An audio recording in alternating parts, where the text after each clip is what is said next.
Hey Wolfpack, and welcome back. I hope you enjoyed yesterday's video. Today, we're reading When the Clock Strikes 6, Not a Soul Can Be Found on Our Streets, by Like I Did. With that said, whether you're sitting around a campfire, on the night shift, or even laying in bed, let my voice soothe your nightmares.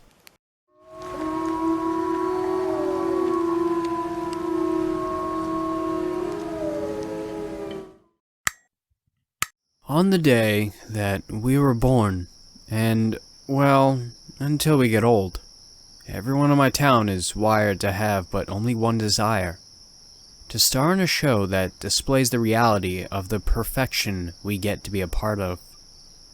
The town is called Harmony Hills, and I would imagine you've never heard of it. That's because it can't be found as easily as you might think. Only very few find their way here. And to be chosen as a neighbor, you'd have to be darn lucky. I had the privilege of being born in one of the many vanilla-colored houses with their peppermint roofs. The cozy homes differ only in their sizes, and are the perfect place for families of any size to spend their days at ease. Supplied with the most brilliant form of entertainment.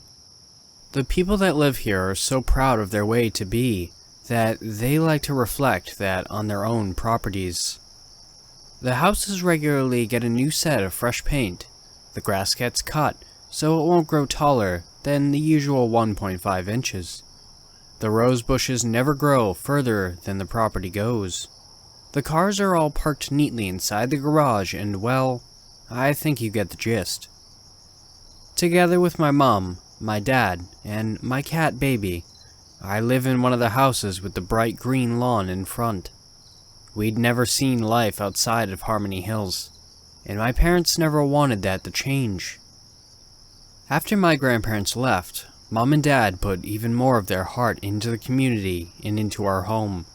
They wanted it to appear perfect. And it's not just the houses. We never wear clothes with any holes in them, and if Mom sees a stain on one of my shirts, she scrubs the dirt right off until her fingers are almost bloody. If my hair grows too long, Dad will stop whatever he was doing to drive me right down to the hair salon. The town and its people appear perfect, because that's what Harmony Hills represents. And now you might believe that the people feel suppressed, but from what I can tell, they all appreciate everything looking so perfectly swell. It gives them a sense of stability, and stability we sure have. The neighborhood is as safe as can be. The adults like to meet for walks, book clubs, or neighborhood cleanup sessions. The children go to school, have sports clubs, and play games. It's not too different from what you might know. Everyone aspires to be the best version of themselves, and therefore, life here is full and happy. Our neighborhood is special, but the most special part of our lives is the one that we all do at 6 p.m. sharp. That's when you won't meet a single soul out on the street because everyone will be sitting inside their living rooms. No matter how big the family, everyone will gather around the television and watch our favorite show, Hidden Hills. It's a television show produced in Harmony Hills, and from what I can tell, it is unbelievably popular. We have some other shows as well, like the Harmony Hills News and cartoons for kids, but nothing comes close to Hidden Hills. The show has existed for as long as I can tell, and while every season is slightly different, the overall idea is the same. A lucky family gets picked from town. Usually, it is one that values our community the most, and reflects it on their outer lookings. That naturally includes the perfectly groomed house, garden, clothes, and attitude. It's the main reason why everyone in Harmony Hills can be a bit phony. They try far too hard to be interesting in hopes that they will be picked. When a family is chosen for the show, they leave their regular boring home and move into one of the mansions up the hill behind the gates of the restricted area. The only time one of us gets a glimpse of it is when we watch the show. The individual mansions all have their own movie theater, indoor as well as an outdoor pool, kitchen with hired chefs who make their dinners and anything else you could ever wish for. And when their season is finished, they get to stay. Very few will have small parts in other seasons, though for the most part, they just get to enjoy their new luxury lives. The season that stood out the most to me was the one that we watched when I was only 10. It was an entire family that was picked back then, but only a married couple. I didn't know either of them, but they were really funny. In the first episode, they went inside the house and turned all the furniture around. Every item, they would lift up and flip all the way. Then, they'd look at the camera and laugh uncontrollably. Mom liked that episode the least, but I thought it was hilarious. In the second episode, all the furniture was back to normal, and Mr. and Mrs. Tassie were giving us a walkthrough of their new property. It was breathtaking, and we were even introduced to one of the neighbors, a young gentleman with silver hair and lots of charm.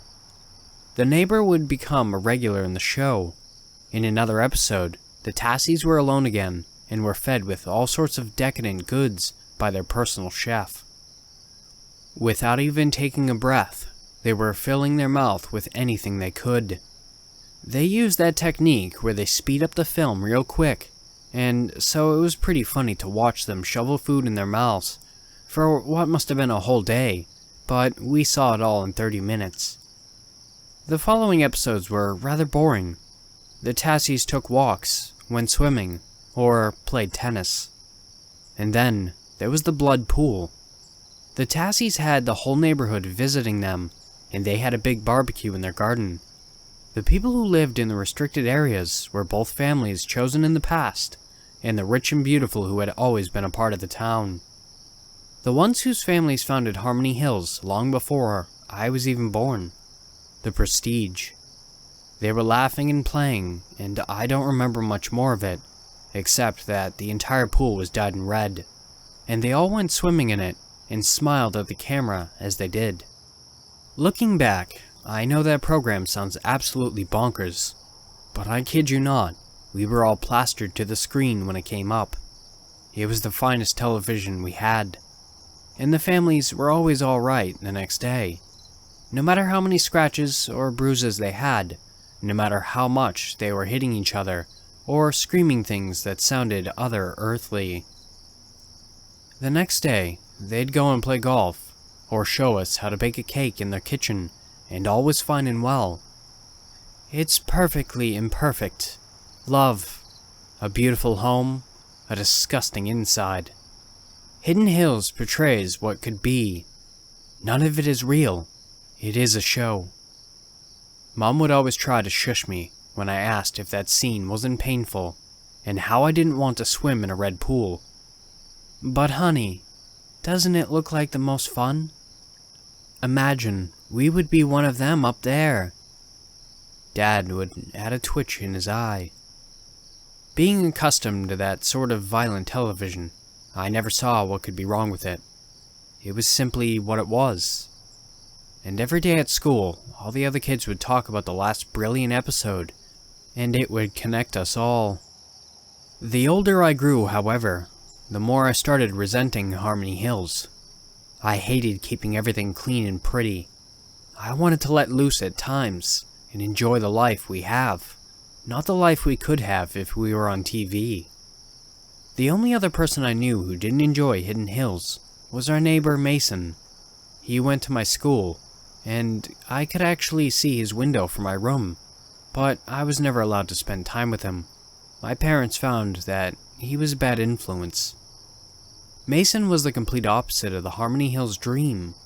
When he was 8, he stole scissors and cut his hair all crazy. He'd cut holes in his clothes drying in the garden.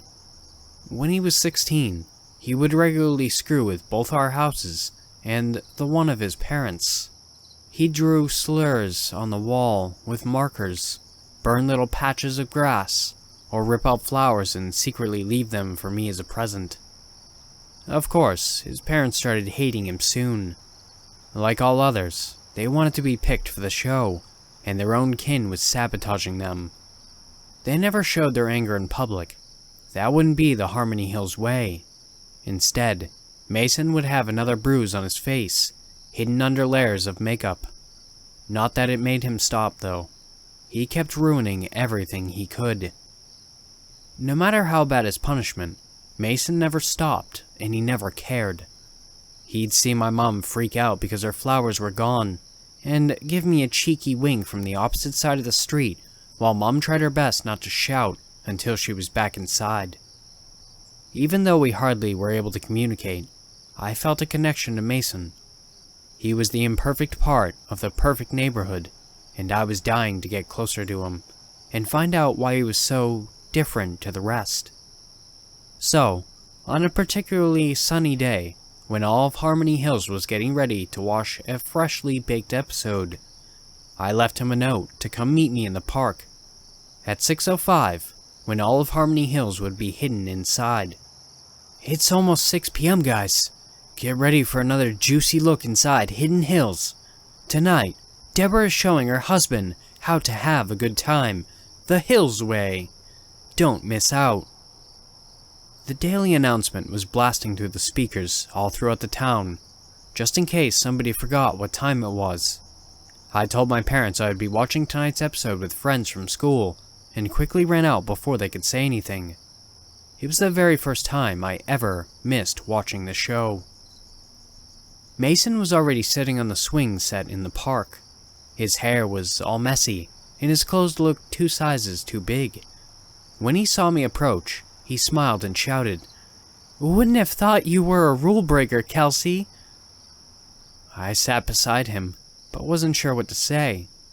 When you have to be quiet for so long, it feels weird suddenly being free to talk.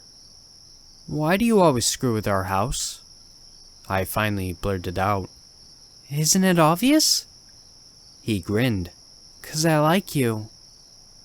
"If you liked me, wouldn't you want my family to get called for the show?" I asked, with an eyebrow raised. "Don't you think it's sad? That's all anyone here wants out of life, is to be a puppet in a show? To entertain the masses so they won't realize that all this life is hideous? That they are living for someone else? It seems to make them happy. I think my mom would die if she never made it to the show." I laughed. His gaze shifted to the ground, and for a moment, we were both quiet again. "Kelsey, if I found a way to leave this place, would you come with me?" I was more than surprised by that proposal. I didn't know anyone besides my grandparents that had ever left. And from what I heard from my dad, they went on to live a dirty and horrible life after they got out. I shook my head. It surprised me that Mason was actually thinking of disappearing from the picture-perfect neighborhood, where everyone aspires to have even more. I knew he liked to sabotage the beauty, but he hadn't always been like that. I remember he seemed to have a good relationship with his parents when he was little. "Why do you hate the show so much? I know it's not the finest entertainment, but... You know, Kelsey, I'm actually glad you asked me to meet you. I wanted to do the same for a while, but I didn't know if you were ready." "Ready for what?" He jumped up from the swing. "To see the truth behind all that glamour and shine. I want to show you the restricted area." The area was surrounded by many trees and a big golden fence. Nobody could simply walk in there. But Mason seemed to have found a way. "Not exactly the inside, but it gives you a decent view," he said, on our cycle up the hill. We cycled up as far as we could, then left our bikes behind a bush and walked the rest. "They're probably filming right now. It's not live, though," Mason whispered as we walked in between some trees towards the golden fence. "Duh, I know it's not live. They record the day before," I responded. He shook his head. "They film months in advance, and they show the episodes in different orders so people won't realize how bad the things happening in there actually are." We walked through a dense forest and crawled in between bushes with many stings. They were cutting my skin, but Mason told me to keep following. Finally, We made it to the golden fence somewhere outside of the area, as it seemed. There was just enough space to get a glimpse inside. "That's the stuff they don't film," Mason whispered. In front of me, I saw a row of houses. They looked similar to ours, just far bigger with lots of decorations and golden windows. We were on the back of the buildings with a view to the gardens. And then, I saw what Mason was talking about. There were people hanging from the roofs. They looked empty, as if someone had drained all the life of them. "They cut them open until all the blood is out, and they fill the pools with it," Mason said, as if he had been reading my mind. I felt sick to my stomach, and just wanted to leave. I wasn't able to say anything for a while, so we just quietly made our way back. But finally, I wanted to know what Mason had seen when he came up here first. "It was a couple of years ago. I only came once, and I remember I loved watching the show back then. I even liked helping my parents keep everything clean, 'cause I was so obsessed with moving up here. But when I came, they were filming in one of the homes we saw. They were force-feeding the people until they couldn't take it anymore. They were crying, and one of them seemed to have a stroke. They didn't even care. They're doing whatever they want with them, and for some reason, the actors don't say no. It's a sick game I never want to play. For the show, they added enough so it always looks like fun and games. It's not though." "Well, why didn't you tell anyone?" I asked. Mason laughed. "Don't you think I've tried? Nobody cares what you say. They just care about what they see on that screen." Leaving Harmony Hills is difficult because of two reasons. The first one is simple.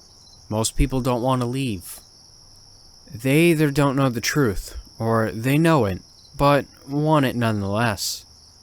The second reason is how everyone who lives here wants to keep you inside. They don't like someone getting out and telling the world about their paradise. When you grow up knowing only one truth, it is hard to break out of it. I thought Mom and Dad would learn to accept. I knew my grandparents couldn't get them out, as much as they tried. They left before I was even born, knowing that this life was nothing more than misery.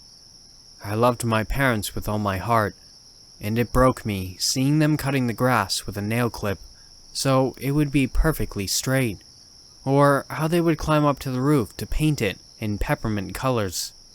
How many hours they spent in front of the mirror to look as well as they could. But what broke me the most was seeing them plastered to the screen, watching Harmony Hills and wishing with all of their heart to be the cast as the next dead family. It broke my heart, but I knew I couldn't save them from their wishes. And no matter how much Mason sabotaged the house, there would be no escape from it, not until we left Harmony Hills for good. I knew for a fact, when I got up this morning and saw my mother cry tears of joy, she hadn't even listened to all the things I told her. She just held the paper to her heart and smiled. "We did it, Kelsey. We finally received our invitation."